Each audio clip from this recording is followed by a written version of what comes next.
Welcome to the Bullshit Podcast. I'm Joe Ernst, the PBR's Director of Rider Development, and we're joined today by special guest CEO Sean Gleason. How are you today, Sean? Pretty good, Joe. Good. You're doing something that's not supposed to be done. You got to do it day in, day out. Eat, sleep, bull.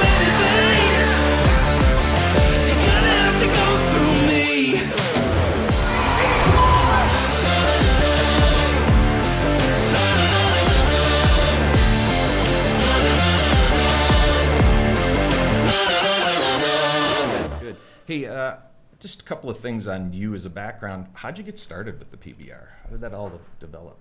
Well, first stop in my career was 10 years in the music business, so music and video, and then left that and went to computer games, ran the sports division of Sierra Online, and signed the PBR as one of our licensees and made a bull riding computer game. Is that the PlayStation game? It was even pre-play. I'm talking computers, like hack it out computers. No kidding. Yeah. Cool. We ultimately had a PlayStation version, but way back in the day, and met the guys that founded the PBR. Looked like a lot more fun than what I was doing, and I joined up in '99, and here I am today. Nice. You've seen, how many outs do you think you've seen over the course of your career? Hundreds of thousands. Hundreds of thousands. Yeah. That's quite a few. You've seen a billion riders as well. I mean, anyone in particular stand out to you? The founders, when they were still riding, a lot of them stand out, as influential people, and my perspective on the business, as well as just guys that poured their heart and soul into every bull ride, and at the same time into the success of the PBR. And so guys like Michael Gaffney and Cody Lambert, Ty Murray, and then there were some lesser known guys that I've called him the human highlight reel.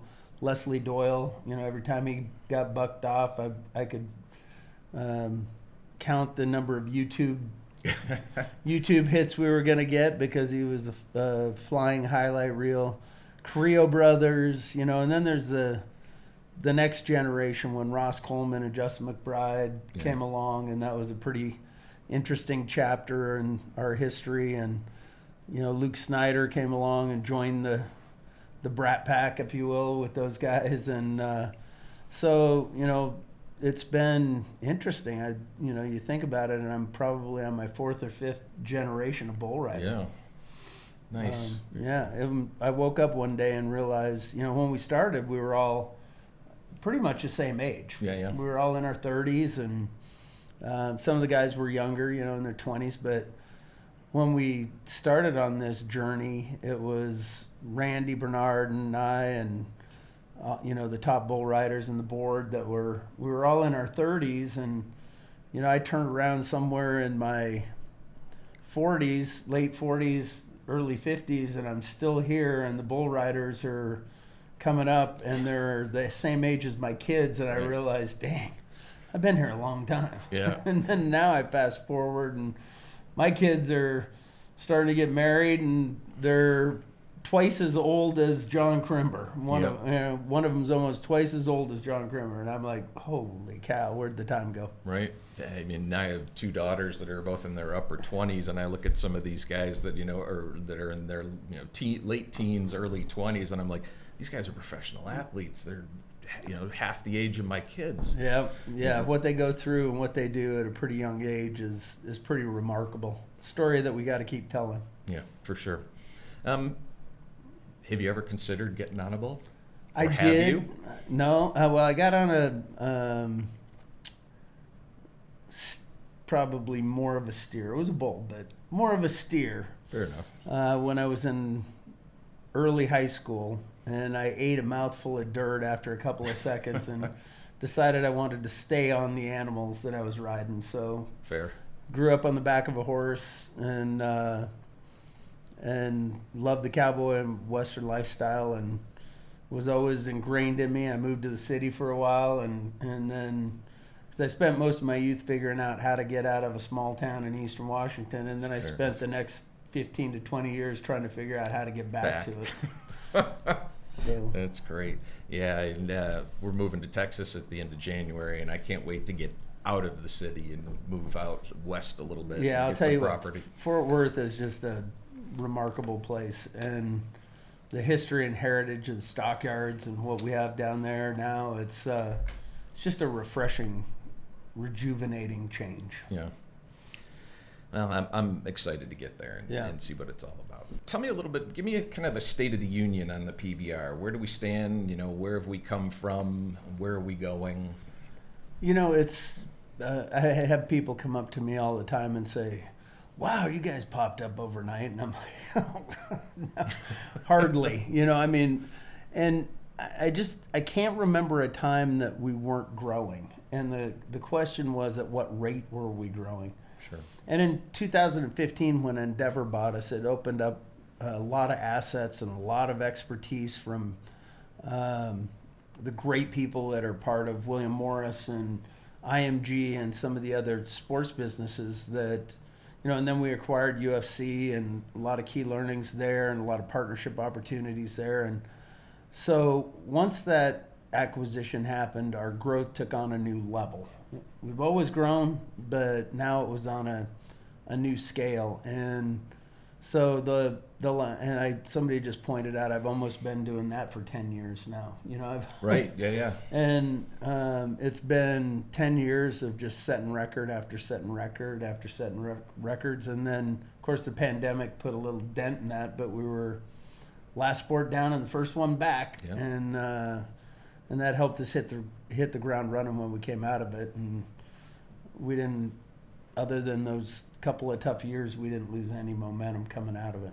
What's the reason for the appeal of bull riding in its explosion in appeal in America? A lot of hard work, on the explosion front, because bull riding's always been exciting. It's, Right. Arguably the most dangerous sport in the world, and it's 8 seconds of mayhem every time the chute gate opens. And even when you have a great ride, a top 10, top 20, top 30 ride in the history of our sport, there's still a potential for a NASCAR wreck Right. at the end of it. So when you have that level of excitement, and then when you start to educate the fans on the professionalism and the determination of these young kids that are doing this, you just got a winner.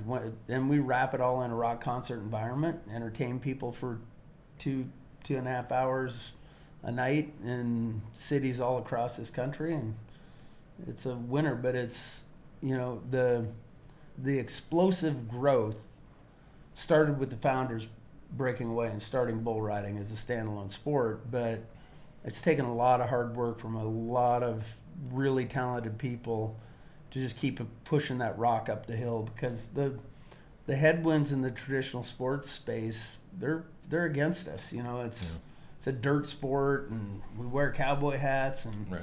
there's a lot of New Yorkers and LA types that don't generally understand or appreciate what we're doing until they come out.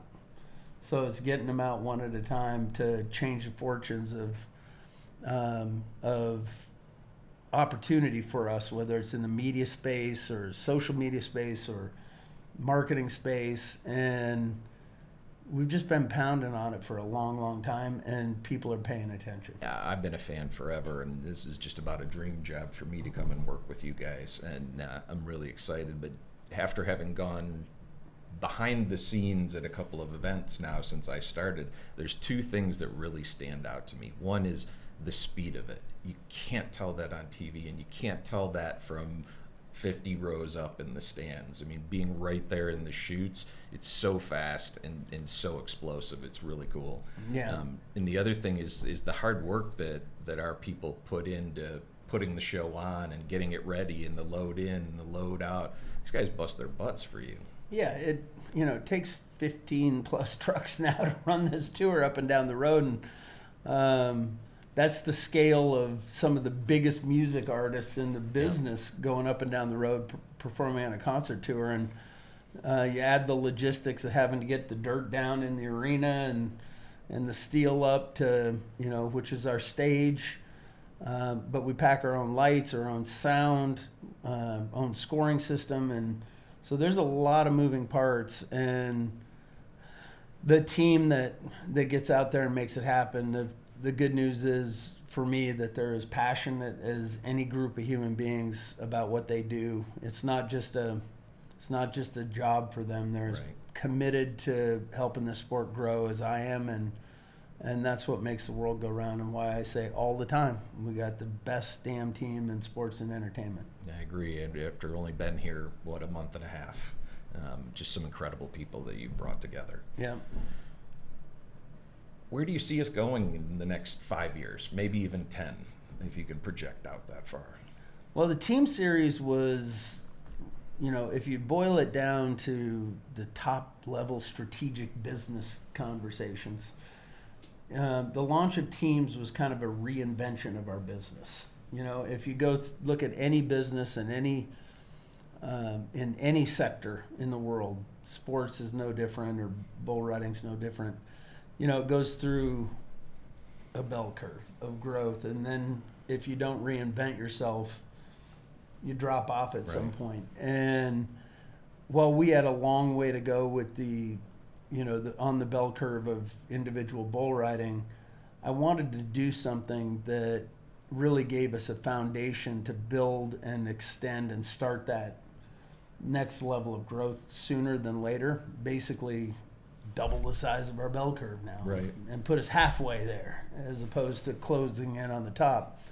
And so the next 5 years are really about capitalizing on that foundation. It's taken several years and a lot of elbow grease and a lot of bootstrapping to get a brand new sports league launched. Arguably one of the most successful sports league launches of all sports leagues in the recent memory. And so to get that to its full potential is really what we got to focus on for the next 5 years. You were talking about the successful launch. I mean, who increases their team size by 25% in the first 2 years? It started in the third year. I would have thought that would have taken us 4 or 5 at least to even start having the conversations, but the phone kept ringing and I couldn't help myself. There you go. And it worked out just fine. Yeah. As a matter of fact, I just finished a call with another interested investor 2 minutes before I walked into this podcast. So nice. That's probably the 10th one that I've had since the Wall Street Journal article came out about our successful league. So, speaking of that, when are we going to expand? Any projections? I don't know that we can put a definitive timeline on it, because one of the factors that I look at, and it's probably one of the biggest gating factors, is the quality of bull riders that we have to fill up these teams. There's 7 protected roster positions on each team, which means that there are 70 bull riders on just the protected rosters, not counting the reserves. And the reserves are important, obviously, because injury is a huge part of the sport. Right. So you're starting to push 120 bull riders that are attached to the various teams. If we want to be successful, we can't let the level of competition decline just because we feel like we should expand and get more teams. So I'm constantly watching that, which is one of the reasons that you were brought on board. Yes, sir.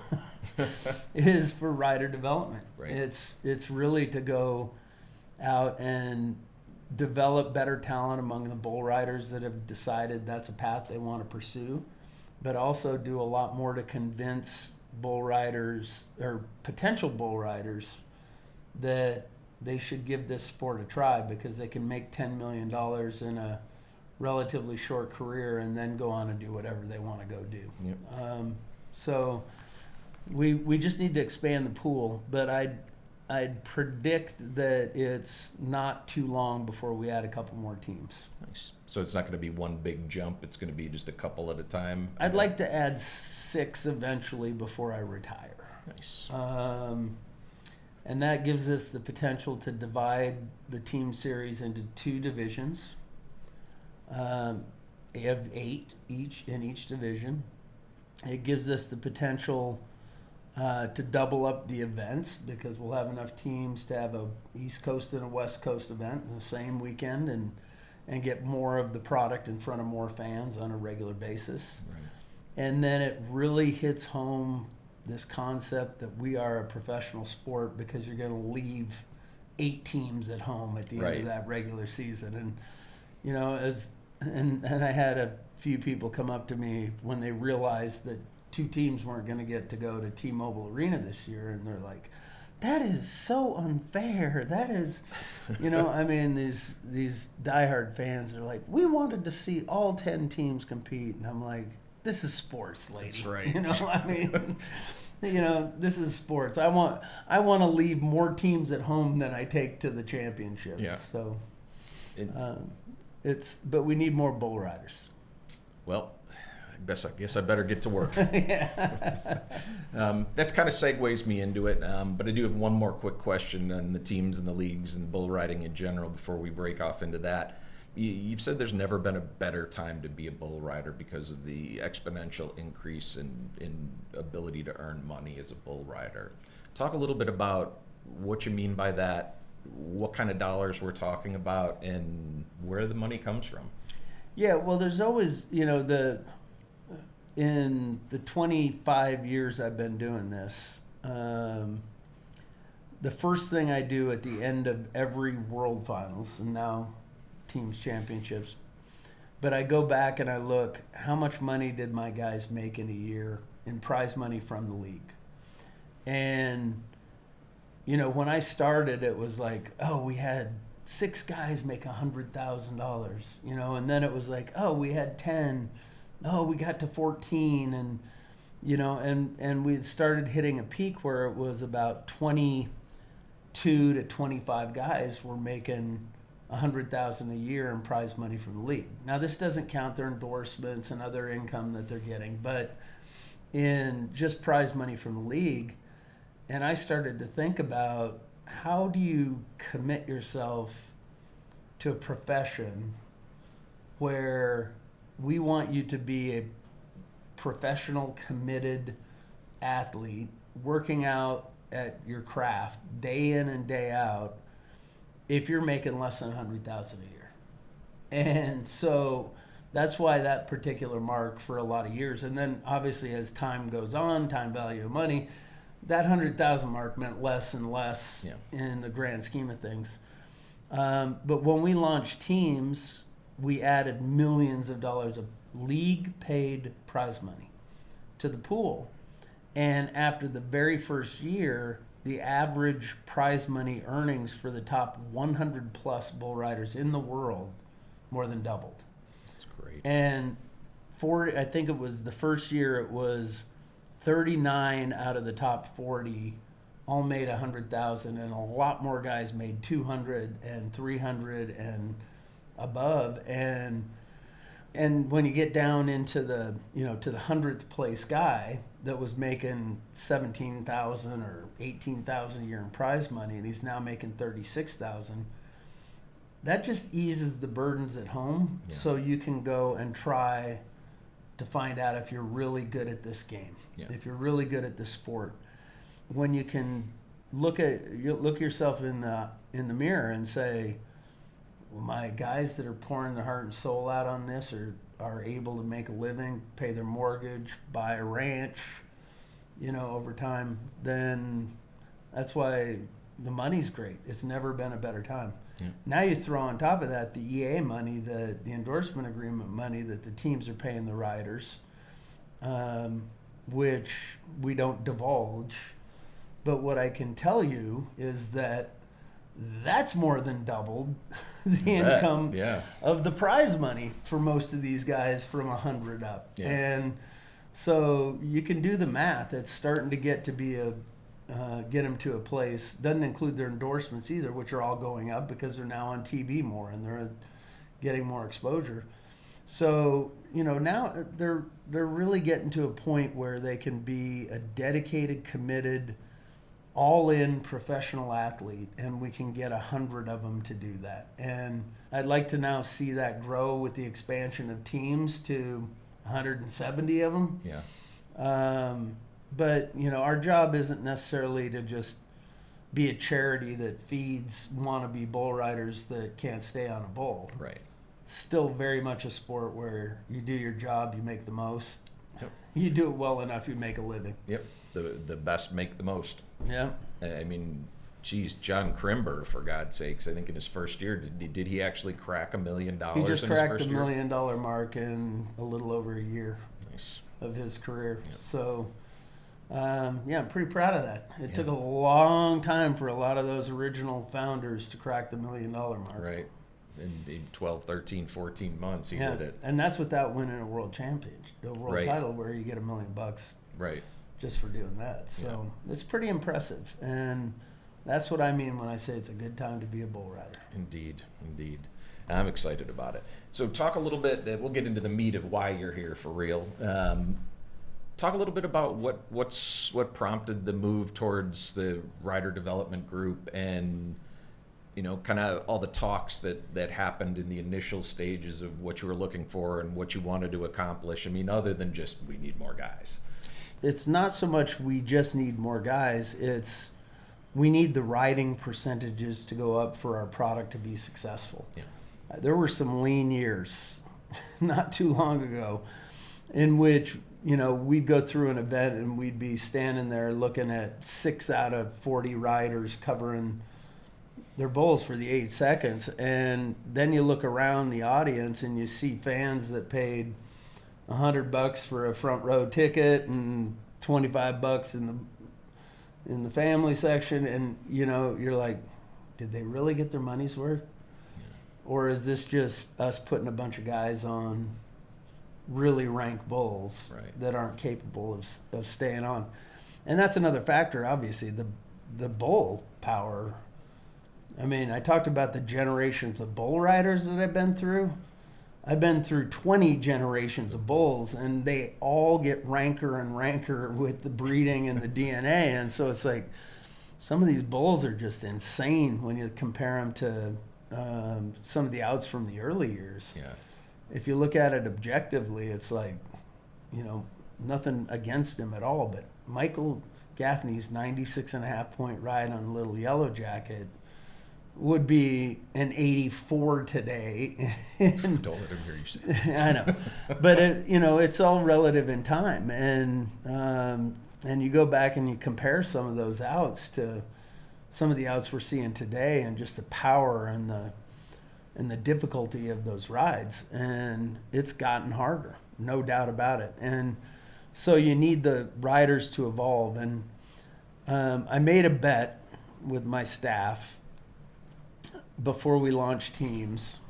I said riding percentages are going to go up by 15% in the Unleash the Beast series after our first season of teams, because they're getting coached, they've got a mentor, they've got professional help, they've got a GM that is watching what they do, and they've got teammates, most importantly teammates, Right. that they're now. And I just thought that was going to translate into that first season of Unleash the Beast, and it didn't. So I lost the bet. Okay. But if I had bet that would happen in this year's Unleash the Beast, I'd be winning the bet. Big, yeah. Because they are riding the riding percentages this year's team series were just off the charts. And so far at the Unleash the Beast series, they're riding the hair off them. Yep. It's one of those neat things. Watching the evolution of teams and how both the coaching side and the riding side, things have improved so much. Like I think I talked to you about this a while back, is that as a coach, I've been a coach, not bull riding, but I've been a coach for 25, 30 years, and watching the evolution of the teams and the tactics. And I swear to God, sometimes they throw those challenge flags just to piss off another rider or the other coach. They've figured out how to move their rosters around and when to get underneath somebody's skin. And then on top of that, you have the riders, they're now accountable to to 4 other guys or 11 other guys if they count the whole roster. I mean, they have to perform, and there's more than just themselves and their families and their pocketbooks at stake. Now their teammates' families and families' pocketbooks are now at stake, so it creates a little more buy-in. Big time. I mean, I say it all the time. We didn't change bull riding one iota. Still one man, one bull, one hand in the rope, 8 seconds. Half the score goes to the bull, half the score goes to the rider. Right. Not one thing changed in the sport relative to bull riding, but we changed the game. And the game is now exactly that your fellow riders are dependent on you doing your job in order for that team to get paid. Yeah. And when you have that pressure, it's, with these guys, and they're very independent. One of the most independent sports out there. I'd say golf is pretty close, in terms of the independence that the athlete has. Yeah. When you talk about individual bull riding. But, sometimes that independence, you make the decision, hey, let's go to the bar on, either I got bucked off or I got a 92. Let's go to the bar tonight and either commiserate because I'm probably not going to win anything this weekend, or let's go to the bar and celebrate because I got a 92. Right. And then they come back the next day and they're not necessarily 100% versus a guy saying, well, I can't go to the bar. I'm a professional athlete. I'm going to get up at 6 a.m. and go work out. Right. And you're seeing a lot more of that now, just a lot more. And it's just proving that the athleticism and the professionalism in the sport is necessary to maximize your earnings. Jose Vitor Leme was a pretty good example of that. I mean, that kid came in here focused, and he wasn't here for the fun. No. He wasn't here for the party. He wasn't here for the glory of or fan adoration at the after party. He was here to win week in, week out, every single bull ride. And it earned him 2 titles so far. And I think there might be more coming. There's probably more coming. I would not, as good as John Crimber and Cassio and those guys are, you can't rule out Jose Vitor, man. That kid's just phenomenal.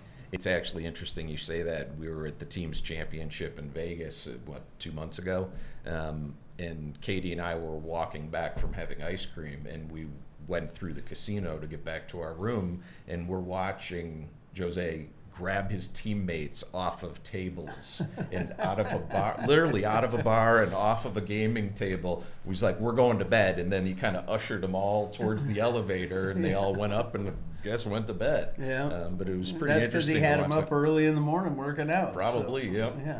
Yeah. Well, he's embraced teams as much, if not more, than any of the riders. And you're talking about one of the best individual bull riders of perhaps forever. And he has just embraced teams and loves the game, and loves it because he gets to be an example for some of those other guys and put it together. And he's a competitor. I mean, through and through, he's a competitor, whether it's individual or teams. And he knows both games, and he loves both games, and it's fun to see. Yeah. Do you ever think there'll be a time and a place when it'll be like a hockey where, say, Jose is set to ride closing, but something else happens and they'll sub somebody in the middle of a game? Do you think that those mid-game substitutions? We added that last year. Yeah. And it's happened. Where if a game's out of reach, either positively or negatively, the coaches can, if it's mathematically out of reach for them to win, they can choose to pull out their stars and somebody else can run in. But I didn't want there to be a big disservice to our fans that paid for those tickets in the stands. That's fair. So if you look at the way that works juxtaposition to the MVP award, the riders are telling their coaches, no, I'm getting on. That's right. Yeah. And 9 out of 10 times they're getting on. Our fans get to see Jose Vitor. He gets compensated if he rides, and everybody's a winner. Yep. So never want to pay guys to not get on. True story. Yeah, I agree with that. So rider development. You've created the website, the PBR Evo, PBRevolution.com. Talk a little bit about how you envision the next generation of bull riders getting into the sport. I think it's twofold. There's the next generation of bull riders, and there's the next generation of athletes. With the distinction being that the next generation of bull riders grew up with somebody putting them on first the armchair of the recliner, then on the dog, then on sheep, then on steers, then on the ponies, then on bigger steers, and then on bulls. Yeah. And so they grew up with it from a young age. And in a lot of those cases, it's not because they're the best athlete. They just had time to go and develop. And we've seen some great bull riders that came through the system that aren't necessarily the greatest athletes in the world. And so you've got a lot of bull riders, but they need to learn technique. They need to learn skills. And what we want to do is just get more names in that we can communicate with, match up with coaches when the time is right, match up with training sessions and seminars and camps and everything that we could possibly do to help that upcoming bull rider evolve their skills. But I want to go one step further because, again, to me, Jose Vitor is one of the best examples in the world.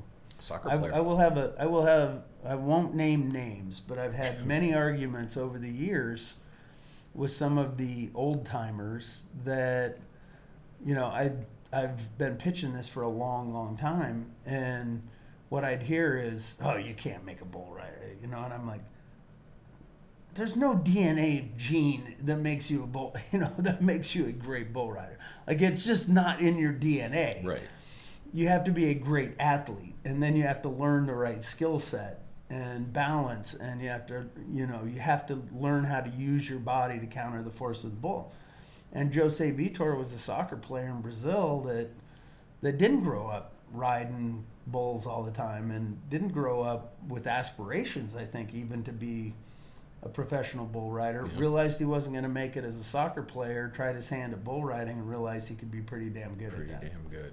And he is a student of the game. I mean, he has perfected a style that he understands his body, and he's perfected a style that works for his body type and in terms of countering the moves of the bull, because that's what it is. It's a physics experiment every time you go out.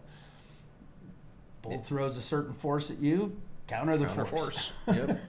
And so, I am absolutely convinced that we can take phenomenal athletes that have the right body type, that probably most importantly have the right heart and brain, and can deal with the fear factor and the danger of the sport, and that we can take some of those athletes and make them great bull riders. I wholeheartedly agree. I think the one thing is getting past that hurdle, and it doesn't really matter what sport, whether you're hockey, lacrosse, wrestling, BMX, whatever that sport is, that factor of there's a mortal danger every time these guys get on the bull. Yeah. If we can find that mix of superior athlete with the guy that just revels in that living on the edge of that mortal danger, I think we're going to find some pretty damn good bull riders out there. It's in the heart, man. Yeah. I mean, Yeah. it's you gotta have that. Yeah. That's the one thing you can't manufacture in anybody. Yeah, I agree. If they're sliding down in there and have one iota of doubt about the goal, Yeah. then they're gonna fail. But if they slide down in there with nothing but winning on their mind, then they have a great chance of succeeding. Yep.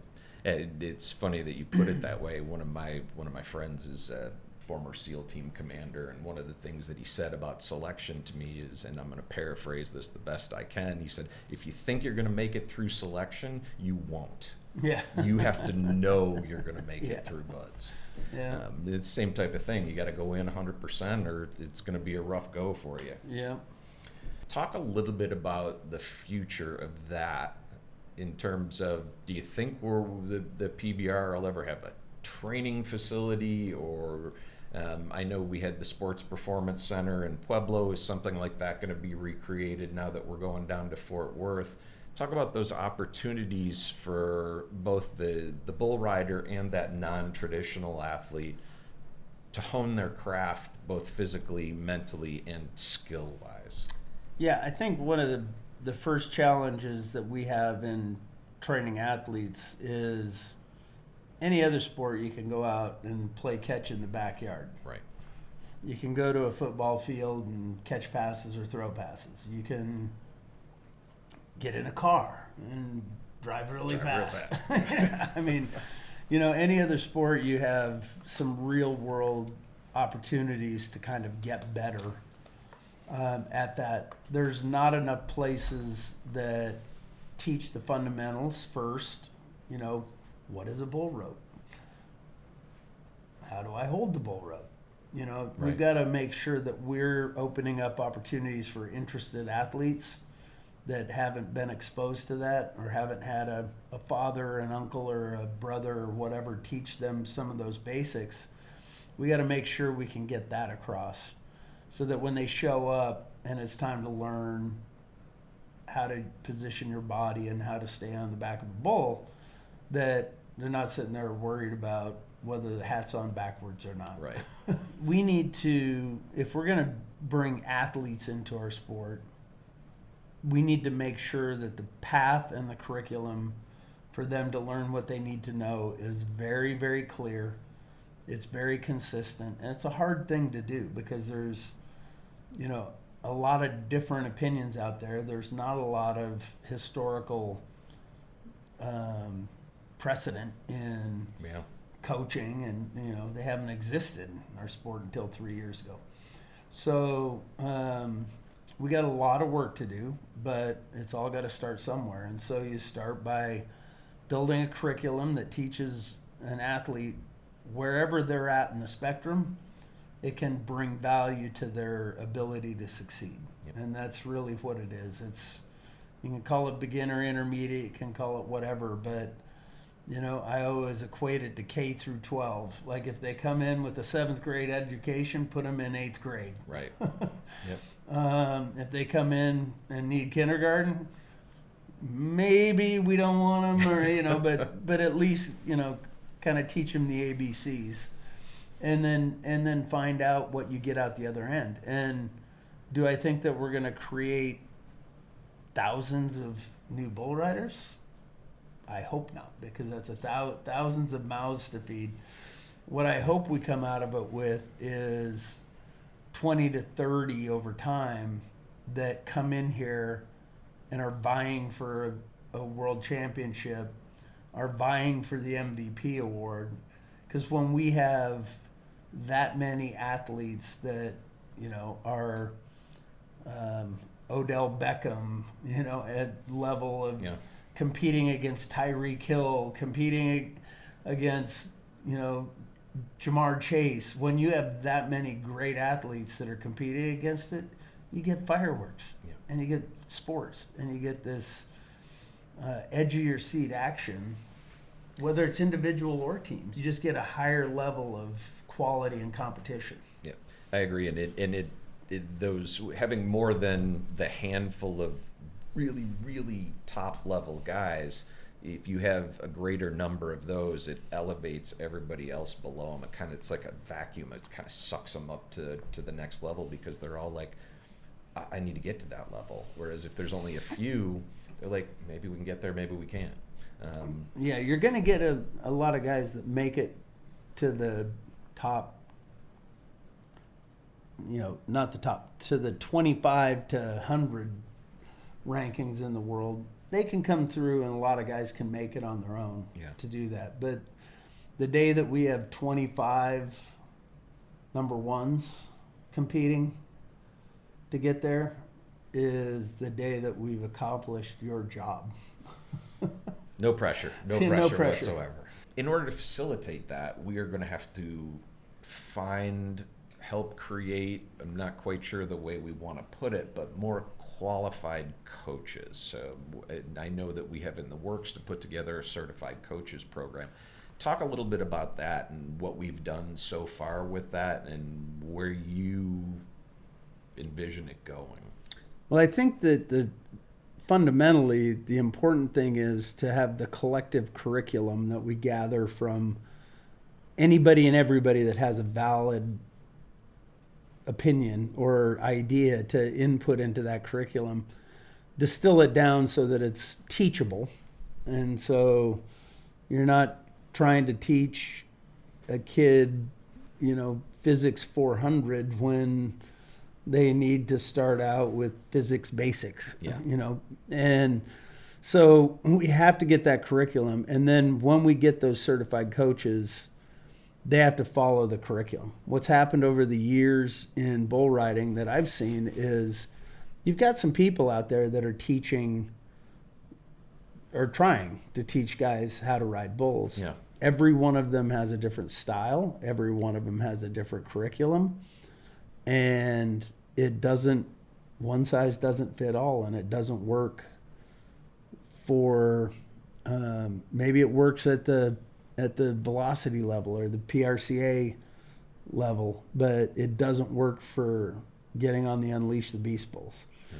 And so if you've got people teaching bad habits, and I think that, that's going to be the challenge for us, is to get the curriculum.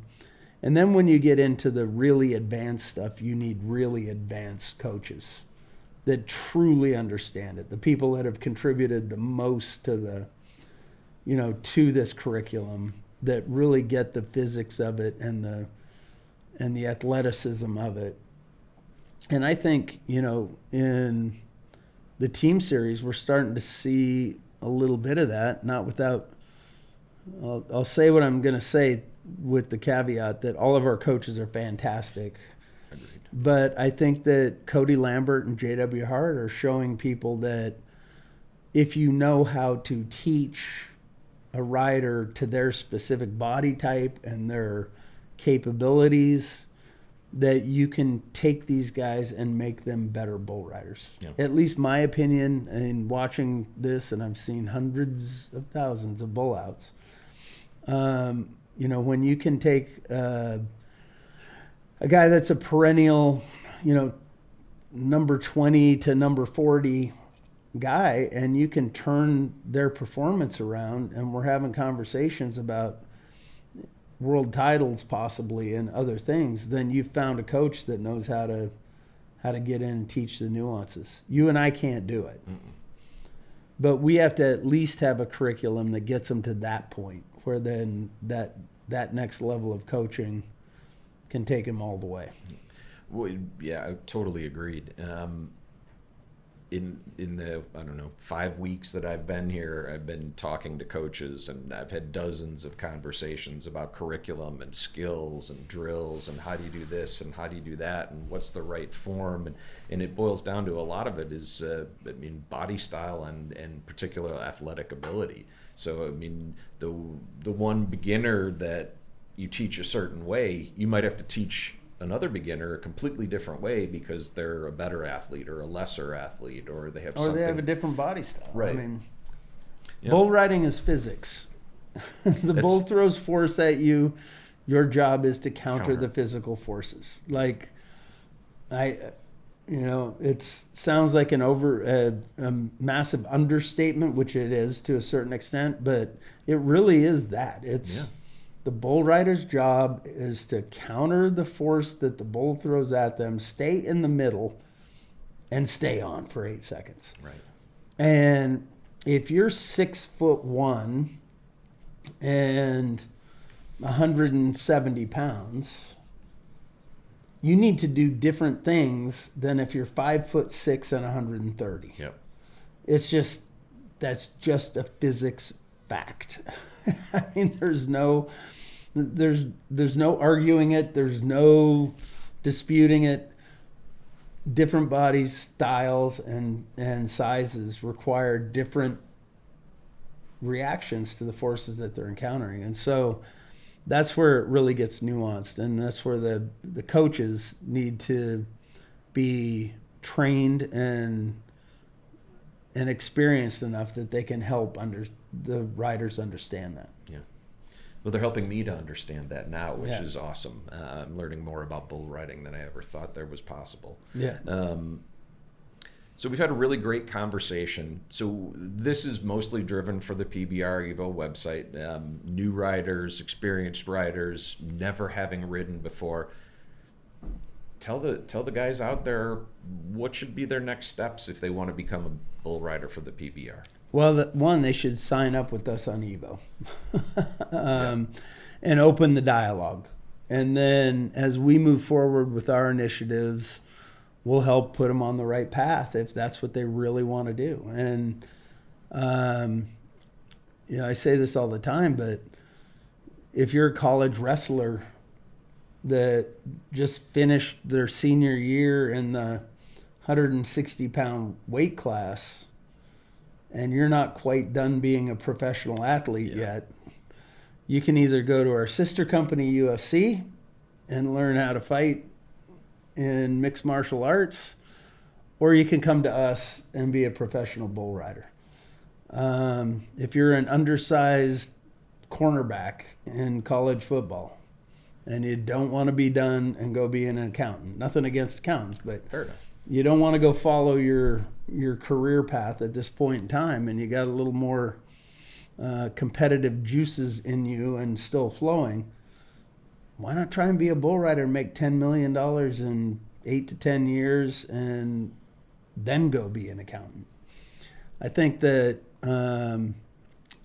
we're also working on a simulator. I think that's going to be a game changer because we can then put guys into real world bull riding situations where they don't get stomped and killed. Yeah. They can land on a pillow. And so, the bucking machines that are out there today they're a disservice to us almost. Because they don't do anything to truly simulate the forces that are applied in a bull ride. So working on that, it's a ways out, but when we get that done and we have our certified coaches and we have our curriculum and we start operating these camps, there's going to be plenty of ways for great athletes to come try their hand at bull riding, and plenty of ways for aspiring bull riders that truly want to get better. I've met a lot of them that think they got everything they need to know, and they're gonna win the world, and their ego stands in the way of getting help and guidance on how to be better. But the ones that are open to it need to come to us, and we'll help you along your way. Nice. Well, on that note, thank you very much for your time. Absolutely. I appreciate it, and we'll look forward to talking to you again in the near future. Sounds good. Thank you, sir. Thank you. You got to do it day in, day out. Eat, sleep, bull ride.